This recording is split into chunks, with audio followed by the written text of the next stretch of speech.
Every breath you take, every move you make, Mejor te cuento. every bound you break, every step you take, I'll be watching you. Con Alicia de Arteaga, por Radio Cultura. Every single day, every word you say. Hola, ¿qué tal amigos? ¿Cómo están? Hoy es jueves, como siempre acá en Radio Cultura, Guido 1566. Estamos arrancando un programa con un invitado al que le tengo muchísimo cariño, que dentro de un breve instante voy a presentar. Pero primero que nada quería contarles que hoy a las 18 se inaugura MAC, Mercado de Arte Córdoba. Es una nueva edición de la feria que tiene ya su tradición, tiene sus coleccionistas, sus galerías y un poco en el mapa regional, que este año ha estado fuertísimo con las galerías con las ferias en Corrientes, en Salta, en Chaco, en La Plata. Es un panorama muy abierto, pero yo creo que Córdoba, y no lo digo como cordobesa que soy, sino porque realmente lo pienso, Córdoba tiene una tradición de coleccionismo que viene de antes. O sea, primero el Museo Carafa es un museo con una larga trayectoria, con muy buena colección. Y para decirlo con todas las letras, yo creo que Córdoba perdió la gran oportunidad cuando dejó de hacer las bienales de Ica. Siempre lo digo y lo he escrito muchísimas veces en La Nación. Cuando se inauguraron las bienales, era casi al mismo tiempo que la Bienal de San Pablo. O sea, con esto quiero decirles, queridos oyentes acá de Mejor Te Cuento, en Radio Cultura, que ¿por qué se suspendieron? ¿Por qué nosotros no tenemos esa garantía de continuidad que sí tuvieron los brasileros? O sea, la feria, la Bienal de San Pablo, la fundó Chateaubriand, quiso hacer una bienal como la de Venecia, y en realidad, hay que decirlo, para la gente del mundo del arte, que mira, que observa, los periodistas que cubrimos, San Pablo es súper importante. No digo que sea la madre de todas las bienales como Venecia, pero tiene un nivel de visibilidad, de exposición, de convocatoria. Yo una vez me acuerdo que estuve en una de las bienales, y no les quiero exagerar, pero había como 300 periodistas cubriendo. O sea, es algo que le dio a Brasil un estatus muy importante, porque le dio la posibilidad de que Brasil tenga por lo menos 10 artistas que cotizan arriba del $1.000.000 y nosotros no. O sea, es una realidad irrefutable. Pero bueno, vamos a ver qué pasa con Córdoba. La feria está con curaduría de Sofía Torres Coliva y Mauro Coll. Tiene un carácter un poco más performático, con visitas que están dentro del predio, que es en el predio ferial, el centro de convenciones, ahí al lado del lo que es el estadio de Chateau, que ahora se llama Mario Kempes, y muchas visitas a colecciones. Córdoba tiene un grupo de coleccionistas importantes, como Atilio Bugliotti, José Lorenzo, los Maranzana, por supuesto, gente que ya ha hecho un camino. Entonces, bueno, vamos a ver qué pasa, y por supuesto que les traeré toda la información para el próximo programa. No voy a arrancar con mi invitado sin antes decirles que estuve en el acto de entrega de premios Trayectoria del Fondo Nacional de las Artes y realmente me pareció muy bien, me pareció estupendo. Primero, que el gran premio se lo dieran a Barenboim, que es un hombre que no solamente es un músico grandioso como Marta Argerich, son contemporáneos, toca el piano, es director de orquesta, está en un momento difícil de su vida. No solamente el gran músico, además creó la Orquesta del Iván para unir pueblos que están enfrentados, y realmente es un hombre de la paz. Inclusive se lo mencionó como que iba a ser candidato a Premio Nobel de la Paz. Los premios fueron fantásticos. Yo celebro varios, porque gente que quiero y que valoro. En primer lugar, Fabio Grementieri, que es un arquitecto especialista en patrimonio, a quien admiro y respeto muchísimo. Por supuesto, va de suyo recordar a la muy querida Teresa Anchorena, que tuvo su homenaje dentro del acto, cuando se entregó sobre todo el Premio a las Artesanías, de la cual ella era directora, y me gustó muchísimo el premio a Bechi Loyoyo. Es una escultora fantástica, abstracta, me encanta lo que hace, es muy refinada, tiene un gusto exquisito. Estaba ella, es una mujer mayor, pero está muy bien, y la verdad que su obra, yo creo que es de las obras que van a trascender.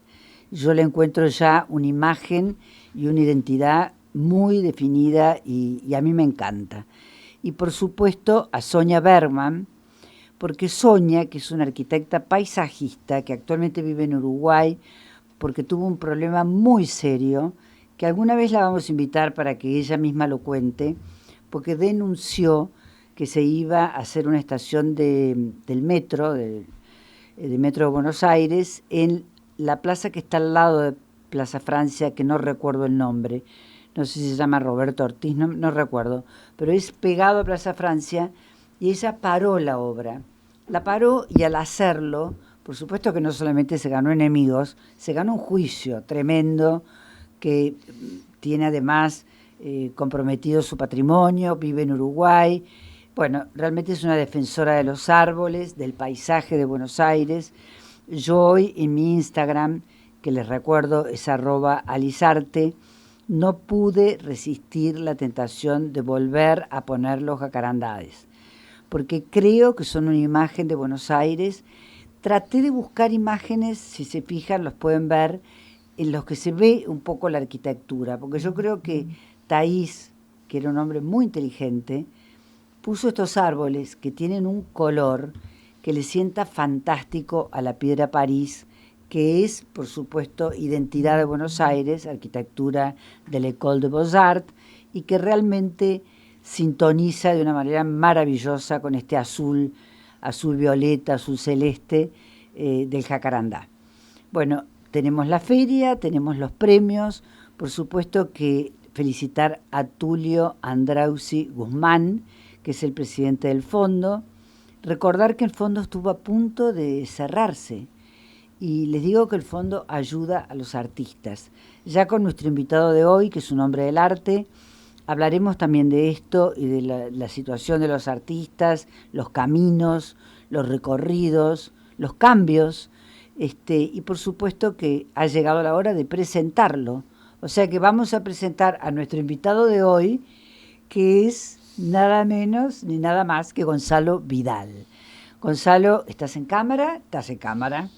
Un querido amigo, un conocedor, ustedes lo ven un pibe como es, pero en realidad tiene una larga trayectoria en el mundo del arte, y después cuando vean las imágenes de Gonzalo van a ver que está con todo el mundo, o sea, estuvo en todas, conoce todas las vertientes, todos los caminos, tiene por supuesto sus preferencias, que ya nos contará él, que imagino además, pero me gusta hablar de la escena del arte de Buenos Aires con una persona que es de esa escena. ¿Qué tal, Gonzalo? ¿Cómo estás? Hola, Alicia. Bueno, un placer estar acá con vos y muchas gracias por la presentación, siempre tan atenta, así que a disposición para conversar con vos de todas las cosas que tienen que ver con el arte y con Buenos Aires y el exactamente, arte. Exactamente. Que no es lo mismo, siempre tenemos nuestras particularidades, así que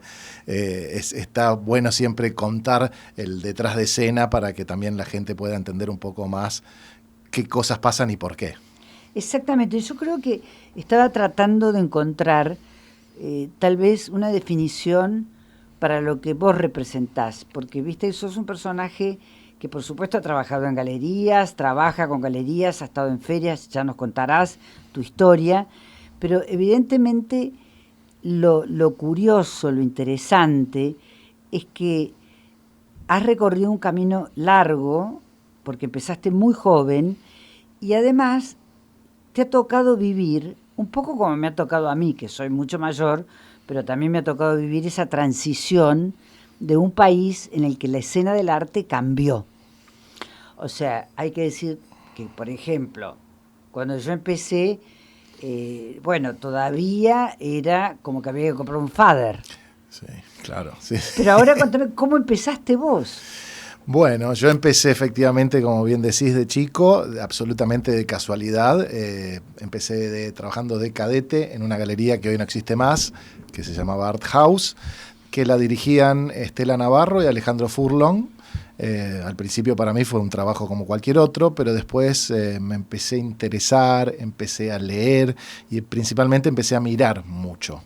Era una galería, Alejandro Furlong hoy no está más con nosotros, ni tampoco Estela, pero un mecenas, un coleccionista, una persona que, visto con mis propios ojos, ayudar a una cantidad de artistas que varios de ellos hoy son consagrados o por lo menos muy requeridos en el mercado, pero que en ese momento no lo eran, y que siempre fue muy consciente del lado lateral de la pintura, que en ese momento era clásica, para darle un poco más de vida a la visión contemporánea que él tenía. Así que esos fueron mis inicios en los 90, en la galería en la calle Suipacha y Juncal. Después nos mudamos acá a la calle Uruguay y Juncal. Frente de lo de Sara. Enfrente a lo de Sara. También trabajé con Sara cuando hacía la... Sara, paréntesis, es Sara García Uriburu. Su galería, que se llama Sara García Uriburu, está en la calle Uruguay, en un pasillo al fondo. Exactamente, y el Art House estaba enfrente, así que pudimos coincidir en algunas muestras. Recuerdo una de Fermín Eguía, divina, donde una galería mostró óleos y otra acuarelas, y Fermín puso cosas en el jardín. Era un artista fetiche de Sara. De Sara y de Alejandro. Ah, también de Alejandro. Sí, Alejandro era un gran fanático, él siempre decía que era el mejor acuarelista vivo de Argentina. Yo creo que Fermín Eguía era un artista inmenso. Impresionante, pero me acuerdo también de Pablo Suárez, me acuerdo de cómo él protegía y ayudaba mucho a artistas como Marcia Schwartz era su artista casi fetiche, le encantaba, hacíamos muchas muestras, Eduardo Estupía, Adolfo Estrada. O sea, con una visión, con un gran ojo, te diría. Siempre. Porque todos los artistas que nombraste han hecho no solamente una buena carrera, sino que además son parte de la historia del arte, o sea, claramente, y él los vio antes porque me consta que vender en esas muestras era muy difícil, y hoy es una cosa muy grata poder ver que todos esos artistas se integraron perfectamente al mercado, ¿no? Claro. Y hoy inclusive los podés ver en exposiciones afuera. Hace poco Marcia estuvo en una muestra en New York. Exactamente, en lo de I6. En lo de I6, en Isla. Pablo Suárez ni hablar, hay poca obra, pero... No hay obra a la venta disponible. Eduardo Estupía todos conocemos. Y cuando hay obra de Pablo Suárez...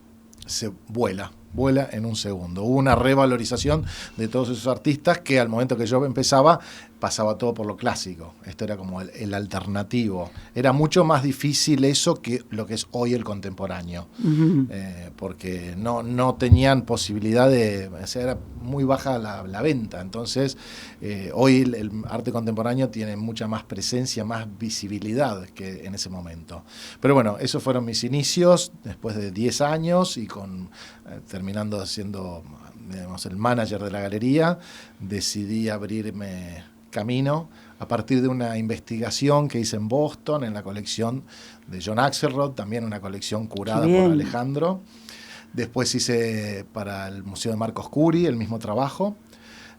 O sea, tuviste contacto con colecciones muy importantes. Sí. Porque lo de Marcos, yo la recuerdo porque la he visitado cuando todavía no se había desarmado. Una maravilla. Y era una maravilla, y vi cosas que no vi nunca más, ¿viste? Y la oportunidad de ver toda la trastienda de eso, que era una otra maravilla, porque lo que uno veía era lo que estaba en exhibición, pero en realidad la trastienda y hacer ficha de cada obra puntualmente fue un lujo para mí. Más allá de un aprendizaje, estuvo buenísimo. Eso también me parece que es una parte tuya muy significativa y destacada, que es que vos viste las dos partes de la escena. El detrás de la escena y la escena que vemos todos. Exacto. Porque en realidad formaste parte un poco de lo que es lo que podríamos llamar inside information, sí, que es lo que ocurre, cuando las puertas se cierran, se van los clientes y quedan los dueños. Y qué pasa por ahí, exactamente. Después me fui a Miami, que consideré que era una especie de hub de arte latinoamericano, a abrir mi proyecto de espacio. Estuve poquito, pero me sirvió un montón para aprender. ¿Eso más o menos en qué época fue? Eso fue en el 2002, más o menos. Ajá. Y yo ya asistía a las ferias de Miami, que en ese momento eran en 3 épocas diferentes del año. Después se unificó todo con Art Basel, pero estaba Arte Américas.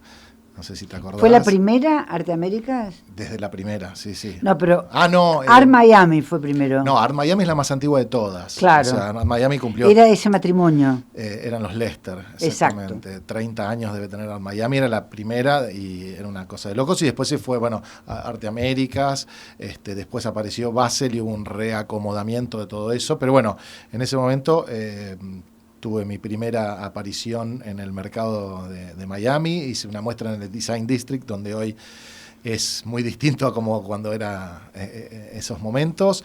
Después volví a Buenos Aires y cuando volví abrí mi galería en la calle Arenales y Libertad. Lugar fantástico. Divino, la Rue des Artisans. Ocupé el lugar que era de Maru Becerra. Me acuerdo perfecto. Y ahí empecé a trabajar también con artistas jóvenes, haciendo las ferias paralelamente con la galería, en ese momento, Praxis de México. Claro. Alfredo Ginocchio, que me convoca a raíz de haberme visto en el primer Arteba, que yo había participado dejaban participar una figura llamada Art Dealers. Claro.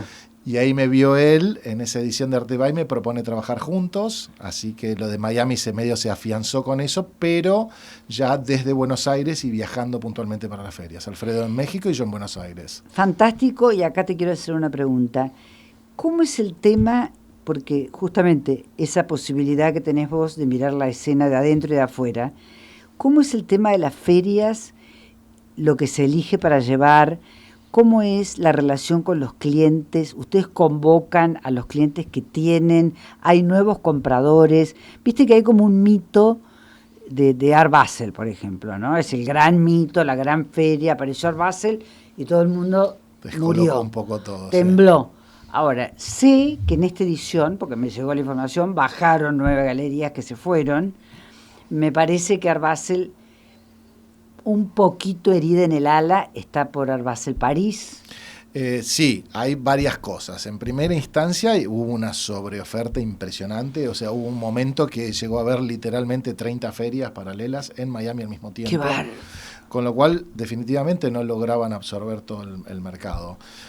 Y eso se fue depurando en el paso del tiempo, las ferias empezaron a ser cada vez más caras, inclusive para muchas galerías vendiendo mucho no lograban conservar ganancias sobre ese trabajo.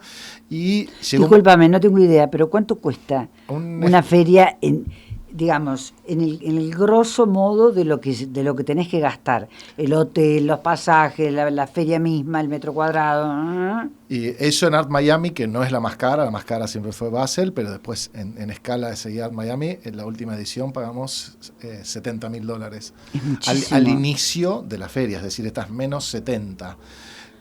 Y tenés que vender un montón. ¿Y qué pasa? Las ferias optan por mostrar mucho más arte contemporáneo. El arte contemporáneo, dentro de la línea de la galería, por supuesto, vale menos y se vende menos. Entonces, si vos tenés artistas de 10 a 15 $1,000, para llegar al break-even, tenés que vender 150, 160 $1,000. O sea, tenés que vender 10 obras. Que es muchísimo. Es un montón. Es un montón. Es un montón porque cuando yo voy a las ferias, que he ido a millones, la gente te dice vendí 2 obras y están contentos. Sí, pasa eso. Por supuesto que también está el tipo que te dice vendí todo. También existe. Exacto. Pero bueno, no son obras que si vos te digo, por ejemplo, qué sé yo, estás en Arco y vendés un Juan Uslé o vendés un Chillida, bueno, es otra historia. Sí, pero también, los precios nuestros... No solamente con los precios nuestros, sino que también hay que tener en cuenta que las obras de mercado secundario no tienen el mismo margen de ganancia que la de los artistas. Es decir, que muchas veces vos vendés una obra de $100,000 de mercado secundario y podés tener menor ganancia que una obra de un artista vivo de 25. Bueno, ahora vas a explicarle a nuestros oyentes ¿qué diferencia hay entre mercado secundario y mercado primario? Sería. Correcto, exacto. Bueno, mercado secundario se considera todo lo que se puede vender, no solamente a todos los artistas que se pueden vender, no solamente por la galería que los representa, sino que son aceptados, tienen liquidez, es decir, se pueden vender como mercado secundario en otra galería, se pueden vender en remate y no son necesariamente propiedad o regenteados por una sola galería. Claro, o sea, no están fichados. No están fichados por una sola. Ya es una marca. ¿Entendés? Vos tenés un Soto y lo pueden vender 10 galerías. Y también lo puede llegar a vender hasta inclusive una galería de arte clásico que tiene arte moderno en su trastienda, como suele suceder también. Eso sucede un montón. También hay muchas galerías de arte contemporáneo que tienen clásicos en su trastienda, Es casi una... con la que hacen una diferencia. Es casi una necesidad. La mayoría de las galerías contemporáneas, hablamos de escala baja y media, porque obviamente si sos Gagosian ese problema no lo vas a tener, pero en general necesitas un soporte de cosas de más peso para poder compensar lo que te sale mostrar a los artistas jóvenes o contemporáneos adelante, ¿no? Eso es muy típico. Y volviendo a lo que yo te preguntaba, o sea, cuando se planea, porque esto de la feria justamente ahora que estamos en el umbral de la Feria de Córdoba, está empezando Miami, está empezando Pinta, o sea, Basel, Pinta, el collar de ferias que rodean a todo lo que sucede en Miami, más faena, más toda la perinola que conocemos.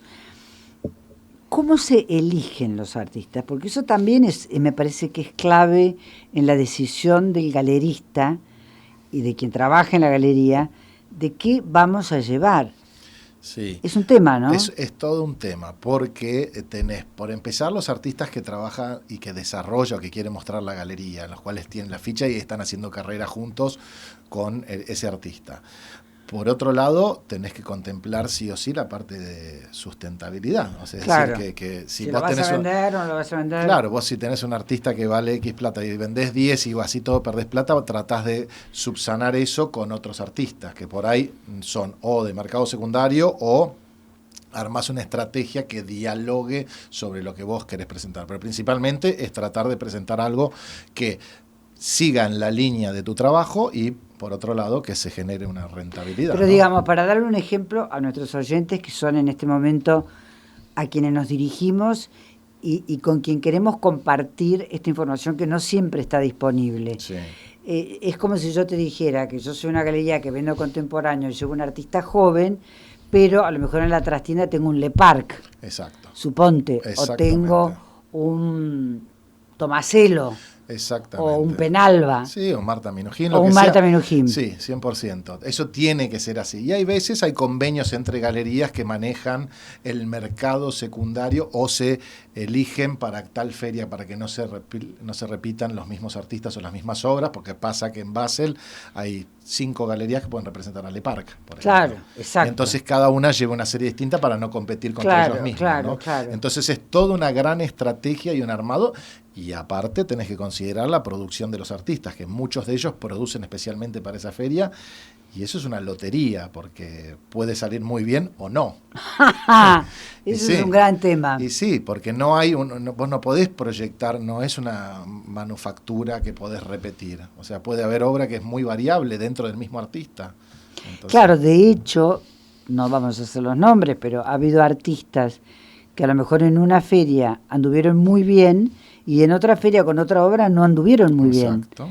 O sea que la producción, como vos bien dices, no es industrial, no sale de una línea de producción, entonces tiene sus más y sus menos. Y también como coincide con el gusto de la gente. Sí, pero también recordemos que desde mi visión siempre es bueno que un artista esté en cambio, o sea, cuando ya llegás a una imagen, que sos un consagrado, todo el mundo quiere eso, quedarse en ese lugar tampoco es bueno. Y a veces moverse de ese lugar es peligroso. Es peligroso y puede implicar que vayas a una obra que no tenga tanta aceptación. Pero es muy difícil poder ir escalando, especialmente para la parte creativa del artista. Ahora, qué interesante lo que decís, porque fíjate que yo siempre digo, porque es una frase que me la dijo Botero hace años, en una entrevista que le hice. Él vivía en New York, era un verano nuestro, él iba a exponer acá, creo que lo trajo Macri, que Macri estaba con el correo. Yo me acuerdo cuando vino Una con muestra de- Marlboro. Cuando vino con la Sí, negra pero con Marlboro. Marlboro, pero creo que lo armó Teresa, Había algo con Teresa, exacto. y ese era el que link. era muy amiga de Botero. Ujú. Y yo fui a entrevistarlo para anticipar la exposición que iba a ser en Bellas Artes, fue en Bellas Artes, y me acuerdo que él me dijo una cosa, primero me pareció un tipo simpatiquísimo, porque vivía en un departamento en la calle 72, que es una calle divina, y Park, mejor lugar imposible. Difícil, mejor lugar, sí. Un departamento pequeño pero lindo que tenía dos juntos. En uno era como pintaba y tenía obra y en la otro casa. recibía. Sí. Estaba solo, me preparó un té, viste, así como un tipo re normal. Un capo. Yo Un lo, capo. lo valoré a partir de la muestra de acá, de Bellas Artes, porque uno siempre tenía la misma imagen, que es por la cual es conocido, pero cuando vi obra de los 60 y todo, dije, wow. Claro, pero fíjate qué interesante, y esto es lindo para profundizarlo, ¿no? Porque en esa charla que tuve con Botero, que me contó su infancia, que su mamá era costurera, que le llevaba los hilos, por eso manejaba los colores, y que todas esas prostitutas y esas mujeres de sus obras, sus gordas, salen de los lugares que él frecuentaba en su Medellín natal. Bien. O sea, tiene mucho de su propia historia. Sí, claro. Los caballitos, él andaba a caballo todo el Sí. tiempo. Pero me dijo una cosa que me impresionó y que siempre la recuerdo. Me dijo, bueno, un artista tiene que lograr, como decía Piero de la Francesca, tener una manera, encontrar una manera, que vos digas, bueno, esto es Bacon, nadie tampoco tiene una manera tan visible como la de Bacon, o Botero por supuesto que la tiene.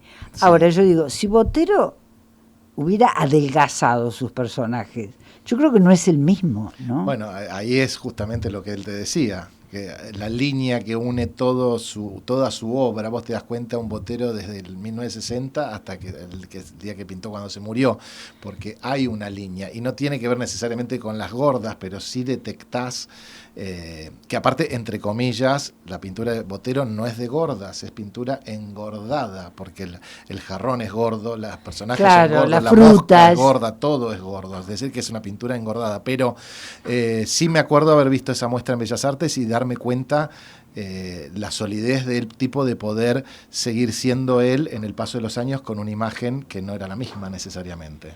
Tiene una cosa que también siempre me llamó la atención, que es el color. Viste que los colores de Botero tienen una paleta, Sí, claro. una paleta un poco así como particular, ¿no? Sí, es una paleta que es colorida, pero que maneja una coherencia en el paso del tiempo con sus obras. Sí, Siempre tiene unos amarillos, unos verdes, sí, marrón. Hay muchos colores que continúan y que algunos colorados. sí, y que eso debe tener que ver con eso que estamos hablando De la manera. De la manera. Y fíjate qué interesante, porque además, a mí personalmente, finalmente me terminó gustando más la escultura de Botero que la pintura de Botero. Si bien hay cuadros que son absolutamente irresistibles de buenos, pero esas esculturas, viste, que eran absolutamente geniales, esa mujer acostada, Sí. viste, los caballos, bueno, me encantó. Pero volvemos al origen de la reflexión, y es cómo es el momento que el artista cambia, porque los contemporáneos cambian. Valiente. Valiente, cambiar. Riesgoso. Claro, y peligroso, porque, ya te digo, lo que estás a punto de cambiar, está bien que cambies. De hecho, tenés que cambiar para crecer, pero posiblemente no la pegues de la misma manera con lo próximo que vas a hacer como con lo que estás haciendo. Y sin embargo, me refiero a valentía desde salir desde esa zona de, entre comillas, de confort, claro. de reconocimiento y de que ya todo el público y el mercado te aprueba y pasar a algo nuevo. Fíjate que hay un artista, a propósito de que estamos hablando de esto, de los cambios, que tocó muchas teclas y se atrevió a cambiar muchas veces, que fue Machó. Sí, claro que sí. Porque Machó tenés los caballos de San Marcos y la Fontana de Trevi, es una historia. Sí. Y después claro. tenés sus obras de más nueva figuración. La neofiguración, después la serie de los inmigrantes, antes de la neofiguración, en el 57, que hacía como también una especie de gordas. Sí, es un pintor que en el paso del tiempo descubrí que es muy admirado por los artistas. Es un pintor de pintores, macho, pero con una gran capacidad. Para mí la época de la neofiguración y la de New York, la del Río de la Plata y todo eso me parece una maravilla. Es una maravilla. Esa de las nevadas también me gustó muchísimo. Las nevadas de New York es una que las cosa... vimos en el Fortabá. Sí. Y me parece que son esos cuadros que si uno fuera rico diría me lo compro. Quiero, porque quiero vivir con ese cuadro. Y los del Río de la Plata también. Sí, claro. Que son, tiene la melancolía del río. Y que son como medios abstractos, sí, figurativos. Son figurativos, pero tienen una atmósfera de abstracción. Te llevan a otro lugar. Exactamente. No lo que estás mirando solamente. Y veamos un poco la escena más cercana, contemporánea, que yo creo que en los últimos 20 años, hablemos siglo XXI, cambió. Sí. Cambió radicalmente, porque así como decíamos que cuando nosotros empezamos, yo empecé a escribir en los 80, finales, todos hablábamos de mucha pintura del paisaje, se hablaba por supuesto, de los concretos, pero todavía tímidamente. Eso muy tímidamente y en círculos mucho más cerrados. Sí, mucho más preparados. En general era figuración, paisaje y modernismo de época, como pudo haber sido Victorica, Butler, Basaldúa, etcétera, pero todo figuración, todo de una escuela mucho más ligada a lo europeo y a la parte clásica del arte europeo que a una cultura más local, ¿no? Ahora eso, que es muy interesante lo que acabas de decir, y estamos hablando con un querido amigo que es Gonzalo Vidal, que es un conocedor, tal vez esa sería la palabra, sos un connoisseur, como dicen los franceses, ¿no? Es interesante ver cómo esos pintores del paisaje, como fue Fader, o de lo nuestro, como fue Quirós, o un poco Tesandori, o todos esos, o mismo en Córdoba, Cordiviolo, Olimpia Pay, todos esos artistas. Malimberno. Fíjate que hay artistas que yo he ido a casas donde, por ejemplo, Forte. Sí. 200 millones de Forte. Forte fue un genio. ¿Y qué pasó con Forte? Forte, por ejemplo, es un artista que lo más valioso de él, a mi vista, es lo que hizo en el Grupo Orión, que es finales de los años 30, claro. Hizo surrealismo en la colección. Claro, y estaba Presas. ¿Estaba Pierri o no? Estaba Pierri, Presas, claro. Altalef, Ideal Sánchez. Era un grupo bastante interesante que hizo totalmente desconocido y pasó de largo, claro, para mucha gente, surrealismo en Argentina en fines de los 30, maravillosos, algunas obras maravillosas. Fines de los 30 es una frescura total, porque pensé que el Manifiesto de Bretón es del 24. Exacto, y es una obra totalmente distinta. Ahora se ve, porque a mí me pasa también, que a toda casa que voy, que tenía su apogeo de vida en los años 70, tenías un Castañino, un Forte, un Alonso, algún Aguafuerte de Quinquela, un Gofrado de Berni, pero lo de Forte fue increíble, es uno de los pintores, creo que... Yo no lo puedo creer. Está en todos lados. No, es que te digo que una vez me pasó que fui a hacerle una entrevista a una persona muy importante del mundo del arte, acá en la Plaza Carlos Pellegrini, y encuentro que eran todos Fortes los que había colgado en las paredes. Y ya habían pasado muchísimos años, porque esta entrevista habrá sido en el 98. Sí. Entonces Forte era algo remoto. Sí. Y no había cambiado esta persona sus cuadros. Y yo creo que además, si uno analiza un poco eso que vos acabas de decir, que son como una cosa que continúa lo europeo, de alguna manera tiene que ver con que los compradores originales de Argentina compraban europeo. Exacto. O sea que el cambio no era tan radical. No, para porque nada. Pasaban de comprar Mongrel, Rusiñol, qué sé yo, los Orollas. Sí, a cosas muy parecidas, pero argentinos, exactamente. Ese es el tema de Argentina, que no sucede en ningún otro lugar de la región, que es, somos de estética europea, pero vivimos en Latinoamérica, nos creemos europeos y al final el resultado es que no somos ni europeos ni latinoamericanos.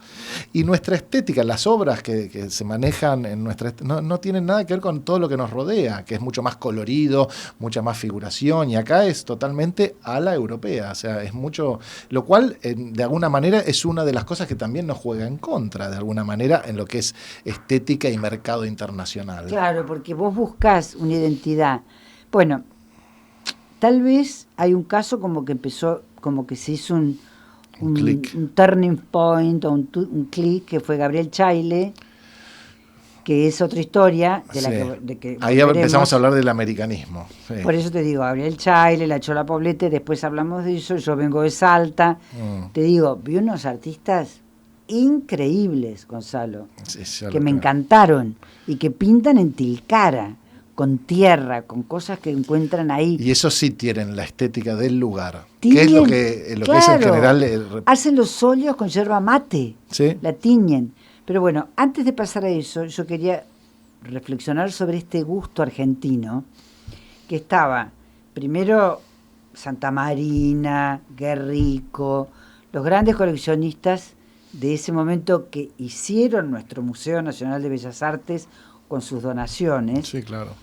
Estaban formados en el gusto europeo y muchos de ellos vivían en Europa. Sí, y cuando vivían acá también tenían su casa, que era como si pudieran estar en Francia perfectamente, y el estilo de vida también, y la forma de vestirse y todo también. Exactamente.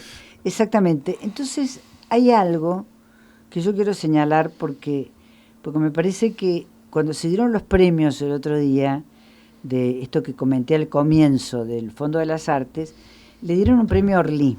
Sí. Mensacar, que en realidad es una galerista, y el premio era a la gestión cultural.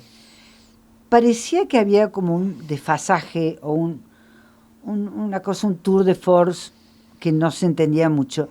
Ella, yo creo que lo debe haber intuido, porque cuando habló, explicó un poco lo que había sido su galería, que tiene 60 años, la fundó su madre, Ruth Mensacar. Se hicieron 500 exposiciones, participó en 130 ferias, nunca dejó de participar en la Feria de Buenos Aires y lanzó una cantidad de artistas impresionante a la escena, desde Maki, Siquier, hasta lo que se te ocurra ahora, la Ticera, lo que sea. Sí, sí. Pero hay algo que a mí me interesó mucho, que yo se lo dije después a Orly, que en realidad ella toma la posta de su madre, que el gran mérito de Ruth, y te voy a decir lo que yo realmente pienso, fue cambiarle el gusto a los ricos argentinos. Pues nunca lo había pensado de esa manera, pero sí, estoy de acuerdo. Y el mérito de Orly es continuar eso, porque solo el hecho de que siga existiendo ya es un gran mérito, y continúa con un twist, porque no continúa con lo mismo que hacía Ruth. Le fueron los artistas. Se fueron y se armó de nuevo con un fronting impresionante de artistas, siempre presente y siempre, por eso digo, es muy meritorio no solamente existir, sino continuar con una identidad por lo menos ayornada. Totalmente de acuerdo, porque en realidad yo creo que cuando Ruth abre su galería o su lugar de venta en la calle Valle de Caballito, yo he visto las fotos y estaba Bernie hablando con la gente, Bernie como dando clase. Impresionante, ¿no? Entonces, yo pienso que todos esos coleccionistas, y tal vez el más destacado sea Carlos Pedro Blaquier, que empezaron a comprar algo nuevo, con una nueva estética. Claro, yo me acuerdo, yo no sé, pero viste, a mí Laura Buchelato, por ejemplo, me contó que Laura Buchelato trabajaba creo que en Bonino, y trabajaba con Billy Whitelaw. Sí, trabajaba con Billy Whitelaw, pero no sé si era en Bonino o no me acuerdo. Sí, creo que Bonino, sí, creo que sí. Bueno, pero yo me acuerdo que hablando con Laura una vez me contó que cuando se hizo la muestra de los Madí, el primero que la vio fue Carlos Pedro Blaquier, y creo que compró la muestra entera. Imagínate. A llave cerrada, ¿viste? Como quien compra un campo. Posiblemente, si no lo hubiera comprado él, no se hubiera vendido. Que eso es otra cosa. Eso está genial. Yo fui en el primer Arteba que se hizo en el Centro Recoleta, año 90, 91, no me acuerdo 92, exactamente. me parece que fue. Y fui con Art House, con obra de Raúl Loza. Mirá vos. Y venía gente y me decía, esto no es arte, esto es una falta de respeto, en 1990. Entonces ahí me rompió la cabeza, digo, este tipo hace esto en 1940. Entonces, si hoy, al día de hoy, hay gente, y no una, sino varias personas me dijeron, esto no es arte, me quiero imaginar qué valiente que eran todo ese grupo de gente que estaban convencidos de hacer eso en los mediados de los 40. Claro. Una cosa de locos. O sea, los escupían, no les daban premios, o sea, se cruzaba la gente de vereda. Entonces, bueno, para empezar, tenemos el antecedente de Petoruti, también. que en el año 24 Sí, hace la muestra y lo abuchean Sí. en la calle Florida. Sí. Y la gente dice que ¿qué es esto que me quieren vender? Este tipo está loco. Está ¿viste? loco, está loco. Sí. Y Petoruti durante mucho tiempo fue el artista más caro de la Argentina. Sí, claro que sí. Y al día de hoy te diría que sigue estando entre los top 5. Por eso te digo, o sea, realmente creo que ahí revalorizo y muchísimo también lo que hizo Furlong, porque también él llevó unos artistas. Claro, sí. Marcia Schwartz no es fácil. Muy, muy, muy difícil la aceptación del público y sin embargo hoy casi que te sacan un Marcia de las manos porque se venden así en un segundo, porque llevó el tiempo de que más de un poco grupo, un selecto grupo de gente la comprara a que la compre el mercado y que la reconozcan. También pasa mucho que son reconocidos artistas por fuera de Argentina, como lo que pasó con los artistas de Houston, ¿no? O sea, muchos artistas que no tuvieron tanta visibilidad hasta que no triunfaron afuera. Eso es muy argentino. Muy argentino. Porque en realidad, y pasa con todo, yo no sé si es una suerte de snobismo o que tenemos esa cosa, como vos decías antes, que nos creemos europeos, nos vestimos como europeos. Bueno, Buenos Aires es la París de Latinoamérica. Yo creo que el reconocimiento cuando viene de afuera duplica sí, claro. el precio, el prestigio, el interés. Lo es. Pensá en Villar Rojas. Sí, bueno, yo siempre pienso en Villarrojas, pero pienso... O pensá en Saraceno, qué sé yo, no, un montón. Pienso en Lucio Fontana, que si no se hubiera ido. Mirá vos. Lucio Fontana, si no se hubiera ido, estaría hoy con Clorindo Testa, con Kenneth Kemble y toda esa generación fantástica de artistas, pero los precios... Nada. Bueno, una vez, hablando con Marta Minujín, que no se calla nada, me dijo, si yo hubiera nacido en New York, yo sería ahora Warhol.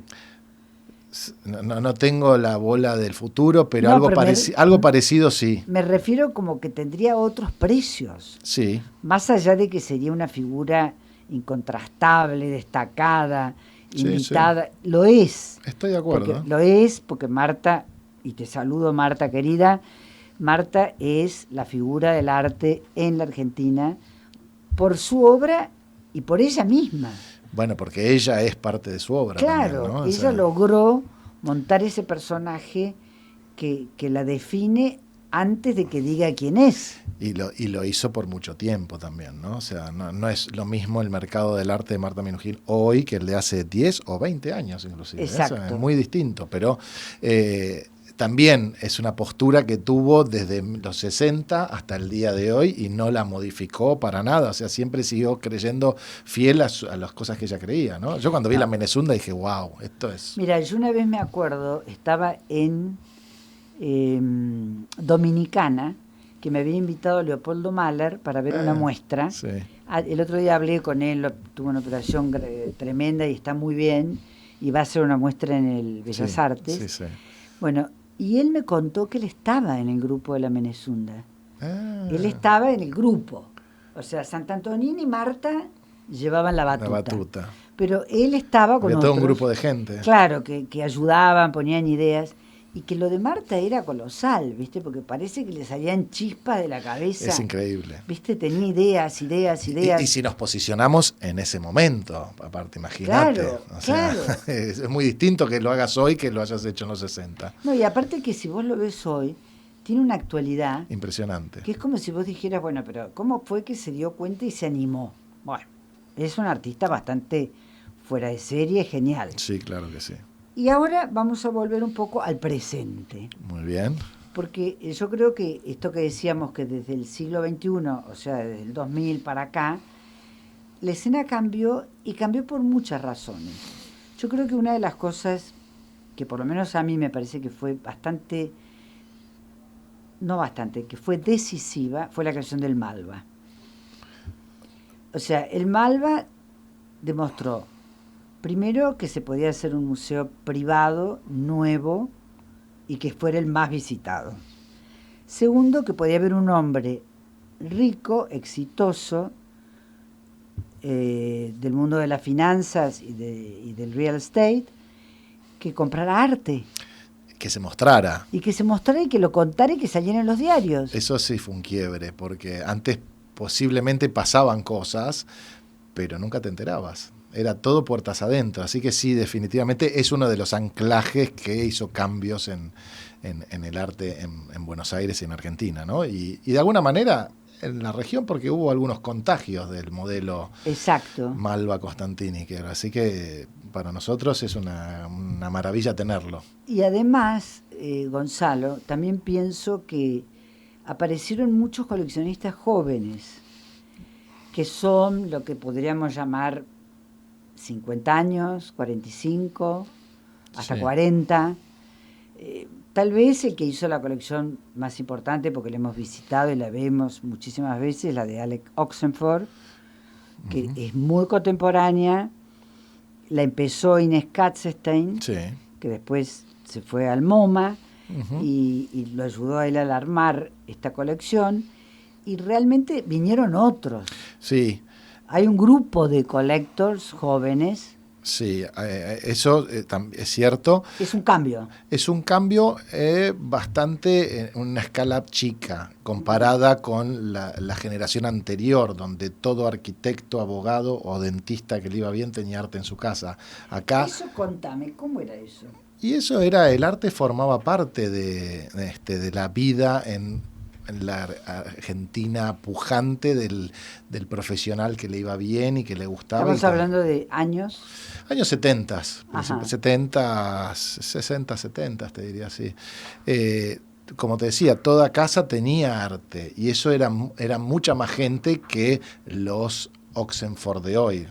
O sea, era en una escala mucho más masiva. O sea, obras y arte de menor talla, de menor altura, pero en muchas más casas. Hoy eso es más chico y más selecto, ¿no? No sé, y por ende tampoco trascendió a los artistas que llenan esa franja. Ujú. Porque vos vas a lo de Alec Oxenford y son todos artistas contemporáneos pero consagrados. Claro. Hay muchos de media escala o comenzando que no tienen esa misma visibilidad en otras situaciones. Hay muchas cosas que pasan y todo suma y todo derrama en el mercado.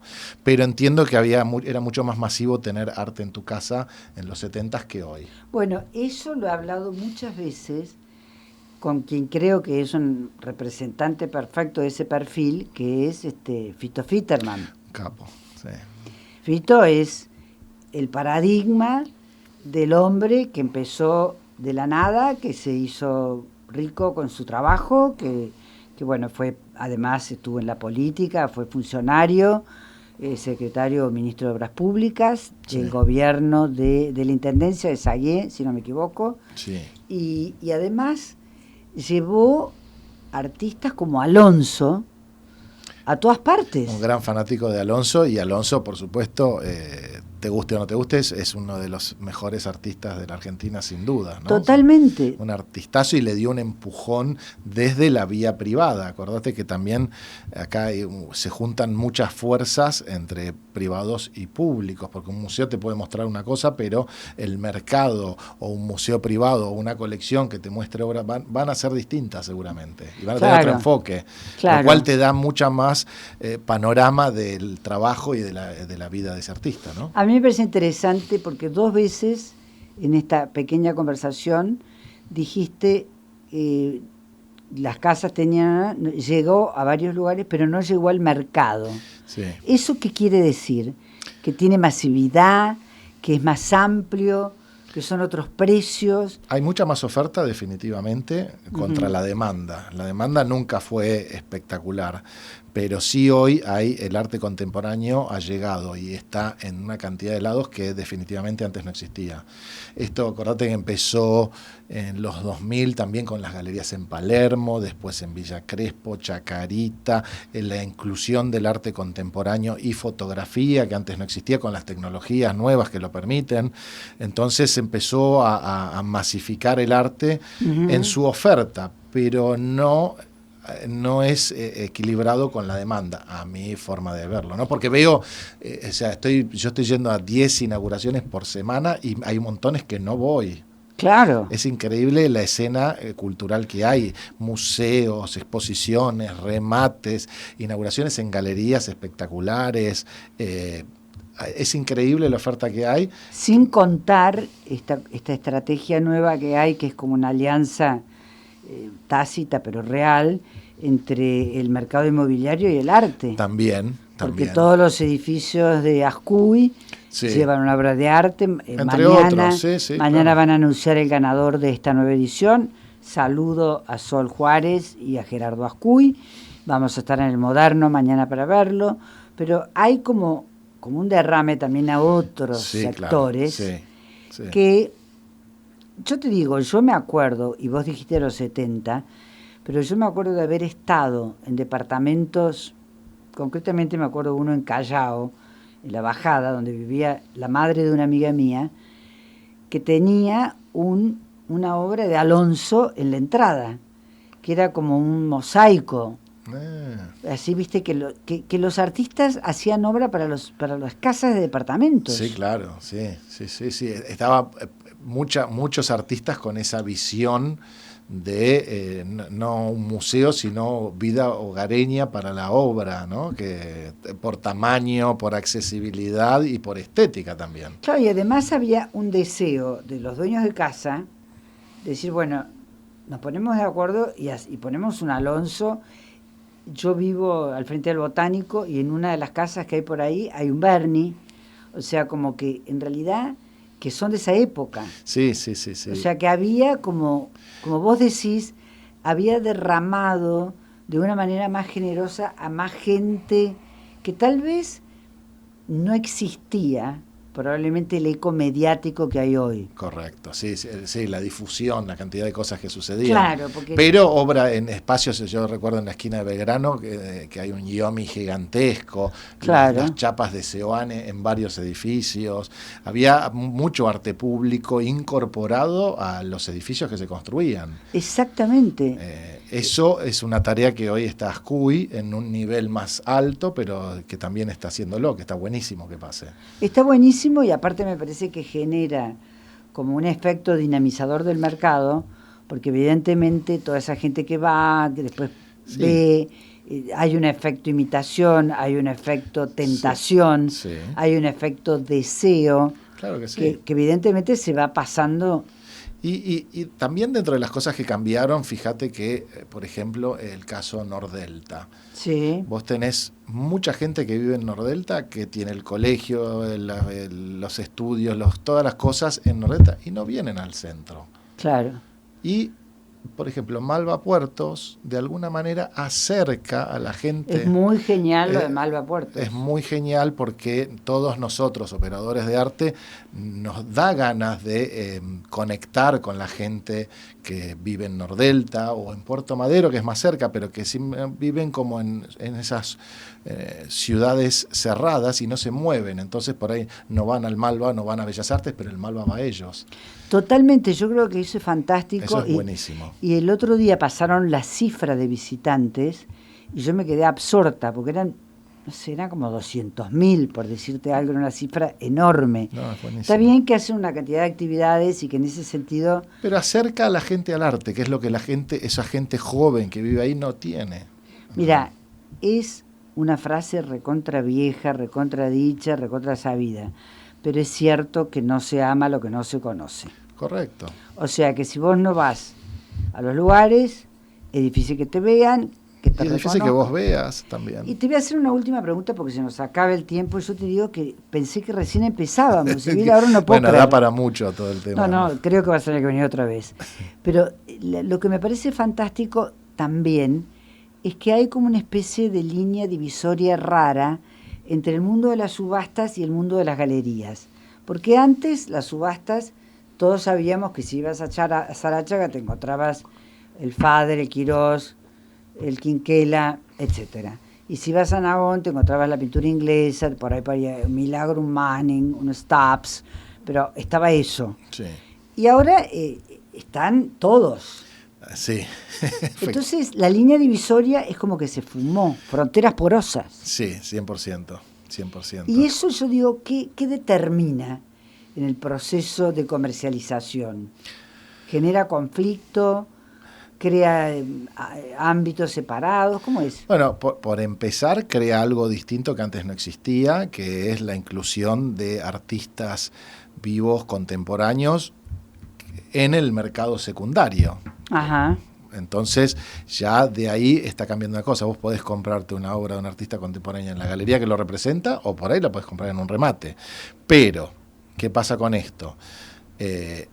Las bases en general que se le dan a las obras en los remates son bases que están por debajo del precio de mercado. Y entonces, la mayoría de las veces pueden trepar o quedarse, pero está planteado para que haya una modificación para llegar a los valores que representan las galerías. Y en muchos casos las galerías tienen que salir a defender Claro, es a todo sus un tema. artistas. Es todo un tema y eso sucede.